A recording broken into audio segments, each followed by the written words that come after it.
Imagine watching a patient crash, knowing something is just like destroying their brain, but every single scan you run shows absolutely nothing. Yeah, it is the ultimate high wire act in medicine. Right, because you literally have 60 minutes to guess this invisible enemy and launch a chemical strike, or, they die. Exactly. There's no clear X-ray showing a broken bone here. The physical evidence is just completely hidden from you. And the clock is just screaming at you the whole time. Well, welcome to the Deep Dive. Our mission today is to decode how intensivists handle the most severe, life-threatening infections in the human body. And we're pulling from some incredibly dense, high-stakes medical science today. Yeah, we are. We're synthesizing all this to understand what actually happens during the absolute most critical 60 minutes in an intensive care unit. Specifically, we're looking at massive neurodevelopmental threats, so infections in the brain. Right. And then we're going to scale out later to look at systemic tuberculosis when it pushes the body into complete systemic collapse. These scenarios are honestly foundational for understanding critical care. I mean, they reveal the intense biological warfare happening inside the body. Yeah. The margins for error are razor thin. The decisions a doctor makes in those first few minutes dictate whether the patient even survives the week. So, whether you are in the medical field looking for a synthesis of critical protocols, or you're just insanely curious about how the human body reacts to extreme microscopic threats, you're going to learn what actually happens on a cellular level when everything just goes wrong. It's wild stuff. It really is. Yeah. So let's start with that ticking clock we mentioned. We are talking about bacterial meningitis here, specifically bugs like Streptococcus pneumonia or Neisseria meningitis. Yeah, it's heavy hitters. Yeah. Now, I always thought meningitis had this very obvious blaring alarm system. You get a high fever, a splitting headache, a stiff neck, and confusion, like the classic 4 symptoms. You really think so, given how dangerous it is. But here's the terrifying reality of the ICU. Only 45% of patients actually show all 4 of those classic symptoms when they come through the hospital doors. Wait, less than half? That seems completely counterintuitive for such an aggressive infection.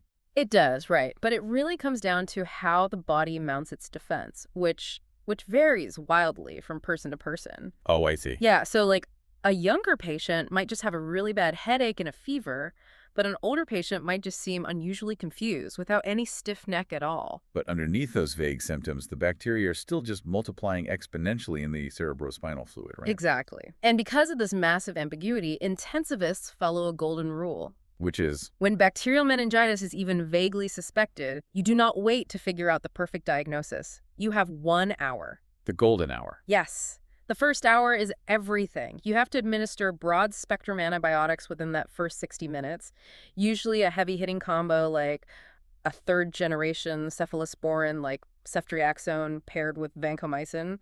Wow. Okay, but what happens if, I don't know, the pharmacy is backed up or the IV takes too long to place? It's dire. Every single hour of delay exponentially spikes the risk of catastrophic complications. Really? Just 1 hour? Yeah, because the bacteria are consuming glucose and producing toxins so fast that the local environment in the brain actually turns acidic.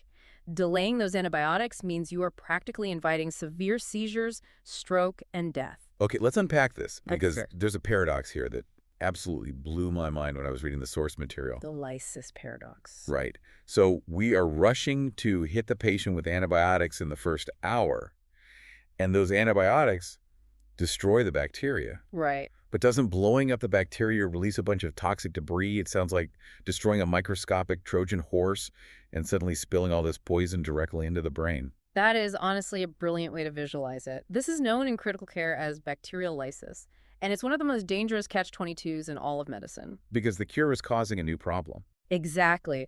When these powerful antibiotics rip apart the bacterial cell walls, the bacteria essentially explode. Wow. They spill all their internal components, things like endotoxins, teichoic acid, and raw bacterial DNA, straight into the subarachnoid space. Which is essentially the fluid-filled cushion surrounding the entire brain and spinal cord, right? Precisely. It's a closed, delicate system, and suddenly it's just flooded with bacterial shrapnel. Oh, man. And the crazy part is the immune system's response to that shrapnel is actually what threatens the patient's life. So the immune system just completely overreacts. It goes into an absolute frenzy. The body detects all this toxic debris and mounts a massive, overwhelming inflammatory response. Like too much inflammation. Way too much. The blood vessels in the brain suddenly dilate and become leaky. White blood cells flood the area, fluid rushes into the tissues, and the brain physically starts to swell. But the brain is trapped inside a rigid, bony skull. It has nowhere to swell into. Exactly. So the intracranial pressure skyrockets, literally crushing the brain tissue. That is horrifying. So the antibiotic triggers a lethal immune cascade. Yeah. You have to stop the bacteria, but stopping the bacteria detonates a biological bomb. Yep. How on earth do you defuse that? Well, this is where a landmark 2002 New England Journal of Medicine study fundamentally changed how we practice medicine. Okay. What did they find? Researchers figured out that you can preemptively calm that lethal immune response. You administer a powerful steroid, specifically 10 milligrams of dexamethasone. But the timing is the tricky part. Yeah, timing is the entire ballgame. You must give the steroid 15 to 20 minutes before or at the exact same time as that very first dose of antibiotics. So you literally have to tell the immune system to, like, stand down and take a breath before you blow up the bacteria. You're putting a chemical muzzle on the immune cells. Wow. If you wait until after the antibiotics have started destroying the bacteria, the inflammatory cascade has already been unleashed, the biochemical signals have been sent, the vessels are leaking, and the steroid will just be totally useless. So did that specific preemptive strike show a massive difference in survival? The statistics are staggering, honestly. For patients, particularly those with pneumococcal meningitis, giving that steroid perfectly on time reduced unfavorable outcomes from 25% down to 15%. Unfavorable meaning like severe permanent neurological damage. Exactly. And it slashed the overall mortality rate from 15% down to 7%. That is insane. It literally cut the death rate by more than half just by changing the timing of a medication by 15 minutes. It's incredible. But, if you're listening to this and thinking about the side effects, pumping someone full of heavy immunosuppressive steroids while they are fighting a severe infection feels really risky. Do they get massive stomach bleeding or something? Yeah, that was the primary fear holding the medical community back for years. Steroids are notorious for increasing the risk of gastrointestinal bleeding. Especially in stressed, critically ill patients, right? Oh, absolutely. But the NEJM study monitored this incredibly closely and found no statistical increase in GI bleeding compared to the placebo group. Oh, wow. Yeah, it proved to be a literal lifesaver with a remarkably safe profile, specifically because it's a short, highly targeted burst of steroids. Okay, so that is the bacterial battlefield. Let's shift gears because our synthesis points out that sometimes the invader isn't bacteria at all. Right. We are moving from bacterial meningitis to viral encephalitis. We're talking about viruses like herpes simplex virus or HSV and varicella zoster virus. This sounds like a completely different beast. It is a fundamentally different disease process. Meningitis is inflammation of the meninges, the linings around the brain. But encephalitis means inflammation of the brain parenchyma itself. The actual meat of the brain, like the tissue that makes you. Exactly. And because the virus is directly attacking the neurons, the presentation is catastrophic. Nearly 20% of these patients arrive at the emergency department already in a coma. Wait, 20%? Just from a viral infection? Yeah. The virus causes rapid cell death and swelling directly in critical brain regions, like the temporal lobes, which govern memory and consciousness. So it's basically eating their memory. Pretty much. And just like with bacteria, speed is your only weapon. But antibiotics are utterly useless against a virus, obviously. Right, of course. So you have to initiate an antiviral drug called intravenous acyclovir immediately. Wait, hold on. We are talking about dumping heavy systemic antiviral drugs into a comatose patient's bloodstream. Yeah. If we suspect a virus, shouldn't we just test the spinal fluid first to be absolutely sure before we commit to that treatment? That instinct is incredibly common, and it is a major pitfall that the ICU guidelines specifically warn against. Really? Yes. Relying too heavily on early diagnostic tests in this scenario will actively endanger your patient. Why? Are the viral tests just low quality? No, it's not the quality of the test at all. It's the biology of the virus. If you perform a lumbar puncture and run a PCR test on the cerebrospinal fluid too early in the course of HSV encephalitis, about 4% of those tests will come back negative. A false negative. Yes.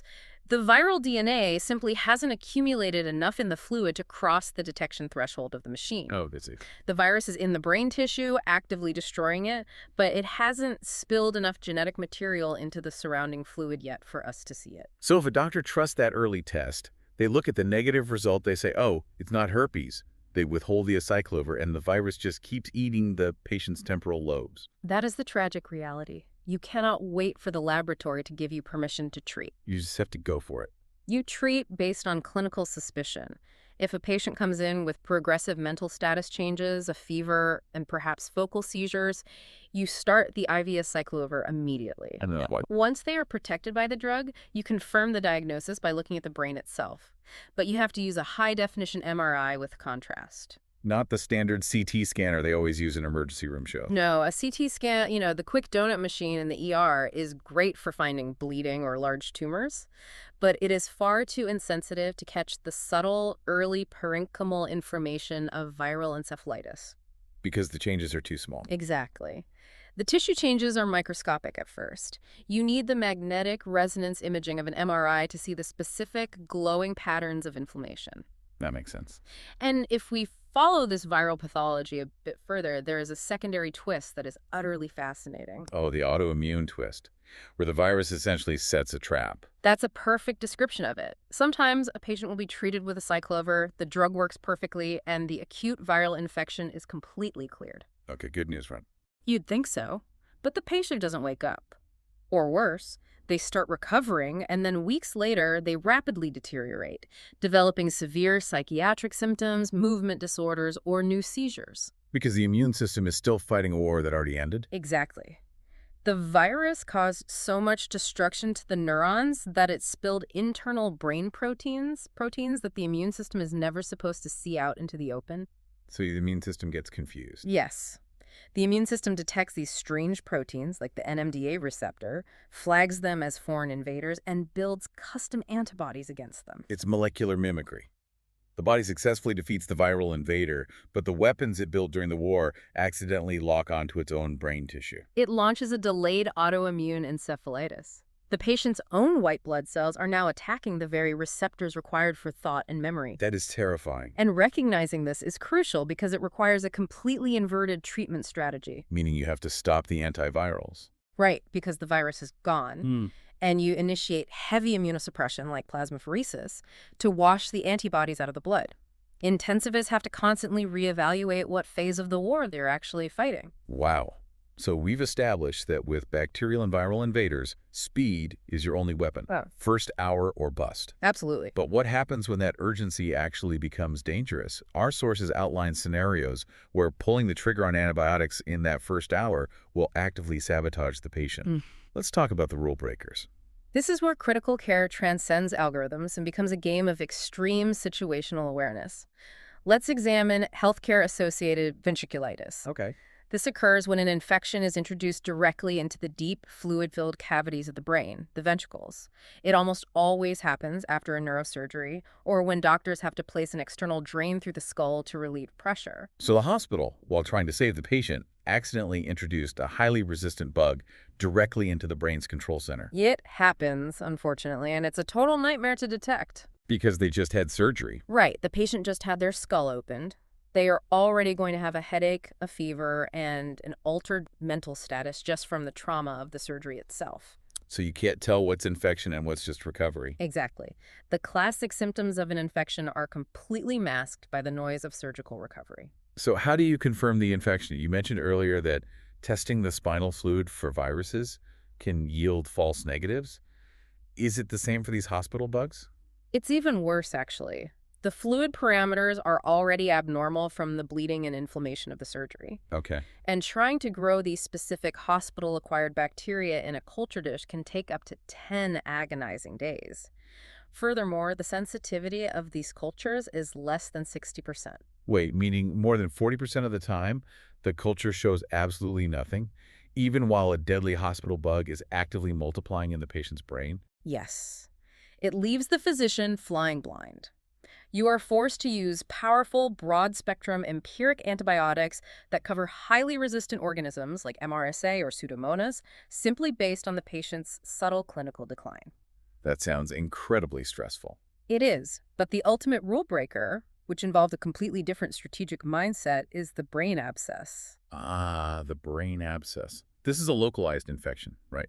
Like when an infection from a bad tooth or a severe ear infection travels through the bloodstream or bone and forms a walled-off pocket of pus inside the brain tissue, like a physical mass. Correct. The body tries to quarantine the infection by building a wall of tissue around it. Wait, hold on. You just spent 15 minutes telling me that delaying drugs for a brain infection by even a few minutes is a death sentence. I did.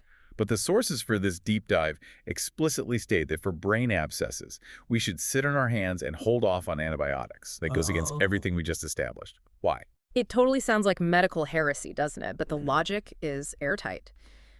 When a patient gets an MRI and you see a brain abscess, it appears as a ring-enhancing mass. What does that mean? It literally looks like a glowing halo of inflammation surrounding a dark center of dead tissue. But do you know what else looks exactly like a ring-enhancing mass on an MRI?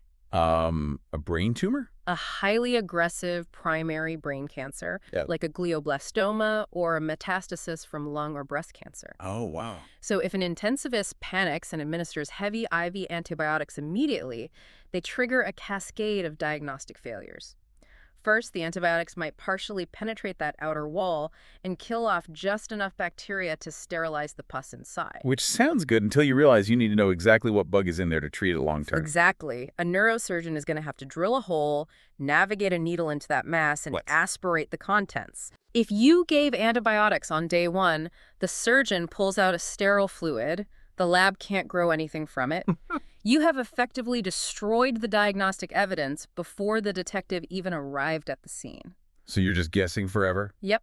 You will never know what specific pathogen you are fighting, condemning the patient to months of toxic broad-spectrum antibiotics. Not to mention, if it actually is a tumor, you've just wasted weeks pumping the patient full of antibiotics while their cancer spreads. Precisely. So unless the patient is actively crashing, meaning they're in systemic septic shock or their brain is swelling so much it's about to herniate down the spinal canal, you hold your fire. You just have to wait. You endure the discomfort of waiting, you get the neurosurgeon to extract a clean sample, and then you target the exact bug. It must take incredible discipline for a doctor to push the button instantly for meningitis, but physically restrain themselves from pushing the button for an abscess. It goes against every instinct. Okay, we've zoomed in heavily on localized brain infections, but I want to shift the scale entirely now. We need to look at a systemic survivor, a pathogen that operates on a massive global scale. Tuberculosis. The global killer. Yeah. TB infects an estimated 2 billion people latently worldwide and kills over 1.5 million a year. But, we usually think of TB as a slow, chronic lung cough. How does a TB patient end up crashing in an ICU? Well, while TB is typically a slow burn, when it overwhelms the immune system, it triggers critical illness. Patients usually hit the ICU for acute respiratory failure. Because their lungs just give out. The bacteria have literally carved so many cavities into the lung tissue that the patient can no longer oxygenate their blood. Or the systemic inflammation becomes so severe they spiral into septic shock, where their blood pressure completely collapses. But there is a deeply surprising complication that brings them in, which feels totally unrelated to the lungs. Venous thromboembolism, blood clots. Yes. VTE occurs in roughly 1.5 to 3.4% of these critically ill TB patients. How does a respiratory bacteria cause massive blood clots in someone's legs or lungs? TB is an absolute master of manipulating the body's systems. The massive systemic inflammation triggered by severe TB creates a hypercoagulable state. So the blood wants to clot more easily. Yes. The inflammation physically damages the endothelial lining of the blood vessels and sends the body's clotting factors into overdrive. Platelets become hyperreactive. And they're lying in a hospital bed, too. Exactly. You combine that cellular chaos with a patient who is bedbound in an ICU where blood is pooling in their legs, and you have a perfect storm for deep vein thrombosis and deadly pulmonary embolisms. So they are fighting a lung infection and simultaneously throwing blood clots. Yeah. What does this mean for treatment? I mean, the standard TB protocol has been around for decades. All right, the 4-drug cocktail. Yeah, rifampicin, isoniazid, pyrazinamide, and ethiambutyl. It's an established protocol. Why is it so incredibly difficult to treat these patients once they cross the threshold into critical care? Because the environment of the ICU fundamentally alters human physiology. The normal rules of how a body absorbs medicine just no longer apply. How so? Normally, you swallow those 4 pills, they hit your stomach, dissolve, and are absorbed into your bloodstream.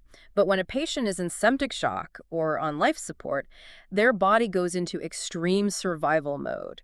And it shuts down anything that isn't immediately necessary for survival. It triggers a condition called gastroparesis. The body literally shunts blood flow away from the digestive tract to prioritize the brain and the heart. The gut just completely stops moving. It's like a collapsed supply chain. You can deliver the medicine to the loading dock, the stomach, but there are no trucks to take it into the bloodstream. That is exactly the issue. Yeah. You can crush up those TB pills and push them down a feeding tube all day, but they will just sit inertly in the stomach acid. They won't absorb it all. The drug levels in the blood will remain at absolute zero. The patient will literally die of TB while their stomach is full of the cure. Oh my God, so you bypass the gut entirely. You have to use intravenous formulations? You must use IV drugs. But here's the logistical tragedy of global health. While IV rifampicin is somewhat common, intravenous formulations of the other crucial drugs like isoniazid are exceedingly rare or entirely unavailable in many parts of the world. Especially where TB hits hardest, right? Exactly. In resource-limited settings, you might not have those IV options at all. But let's say you are in a top-tier ICU. You secure the IV formulations, you bypass the gut, and push the drugs directly into the blood. Okay. You still have to deal with the liver. And this is where the biochemistry gets truly wild, the cytochrome P450 war. This is a pharmaceutical juggling act that keeps intensivists awake at night. Tell me about it. The liver processes and breaks down medications using a vast assembly line of enzymes called the cytochrome P450 system. The TB drugs themselves are highly toxic and frequently cause severe drug-induced liver injury. Which is bad enough on its own. Right. But beyond that, they actively hijack this enzyme assembly line. Rifampicin is a massive inducer of cytochrome P450. Meaning it screams at the factory to speed up production. It ramps the enzyme activity into complete overdrive. The liver starts breaking down chemicals at a frantic pace. Well, but they're on other drugs, right? Exactly. If your ICU patient is on a ventilator and needs continuous sedatives, or they are in shock and need medications to keep their heart beating, the rifampicin forces the liver to shred those other critical drugs before they can even do their job. You have to constantly, aggressively increase the doses of life-saving sedatives and cardiac drugs just to keep the patient from crashing. Because the TB drug is chewing through the other meds. But isoniazid, the second TB drug, does the exact opposite, right? Isoniazid is a potent P450 inhibitor. It walks into the factory and unplugs all the machines. It shuts the enzyme assembly line down. So you have rifampicin stepping heavily on the gas pedal and isoniazid violently slamming on the brakes simultaneously inside a failing liver in a patient whose blood pressure is bottoming out from septic shock. And the intensivist has to monitor blood levels constantly to ensure none of the dozens of interacting medications reach toxic levels or drop to subtherapeutic levels. That is insane. It is the absolute pinnacle of physiological complexity. My brain hurts just imagining the pressure of that room. It really highlights the sheer weight of critical care. I mean, you walk into a room, the physical scans are completely useless, the symptoms are vague, the patient is comatose. Right. And you have to orchestrate this insanely complex chemical ballet where being 15 minutes late with a steroid or 15 minutes early with an antibiotic can literally mean life or death. The human body in crisis is just a landscape of extreme contradictions. But, this reality also raises a profound question about where medicine goes next. A thought I'd actually love to leave you with today. Oh, definitely. Let's hear it. Today, in 2026, we still largely rely on physical cultures, waiting agonizing days for bacteria to grow in a petri dish. And we rely on clinical guesswork to navigate that crucial first hour. Yeah, we're basically fighting in the dark. We are. No. But with the explosive advancements we're seeing in real-time molecular sequencing and artificial intelligence, try to envision the ICU of the near future. Okay, paint a picture for me. Imagine a patient rolling through the doors, crashing. Within 5 minutes of admission, a single drop of blood or spinal fluid goes into a bedside sequencer. So no waiting 10 days for a culture. None. We wouldn't just instantly identify the exact genetic makeup of the invading bacteria or virus. The AI would simultaneously map the specific genetic profile of the patient's own immune system. Oh, wow. We would know their exact inflammatory markers and their unique liver enzyme speeds right then and there. Total molecular clarity right at the bedside. Exactly. Could we one day perfectly tailor that terrifying first-hour response? Deploying a hyperspecific molecule that neutralizes the invader, paired perfectly with a custom peptide that calms the exact inflammatory pathway of that specific That patient, would change everything. we could stop the infection and the inflammation simultaneously, rendering massive ICU complications like the brain swelling, the autoimmune attacks, the blood clots, a relic of the past. We would finally turn the lights on in the ICU. That is a deeply provocative thought. To take that murky, chaotic, adrenaline-fueled guesswork and replace it with a perfectly tailored first hour. You would fundamentally change what it means to save a life. Well, to you listening, I hope this deep dive gave you a visceral new appreciation for what happens when microscopic threats push human physiology to the absolute brink. It's a lot to process, for sure. It is. The science of survival is chaotic, but it is undeniably brilliant. Don't let the sheer volume of information out there stop you from finding these fascinating truths hidden in the medical science. Stay curious, keep asking those difficult why questions, and we will see you next time.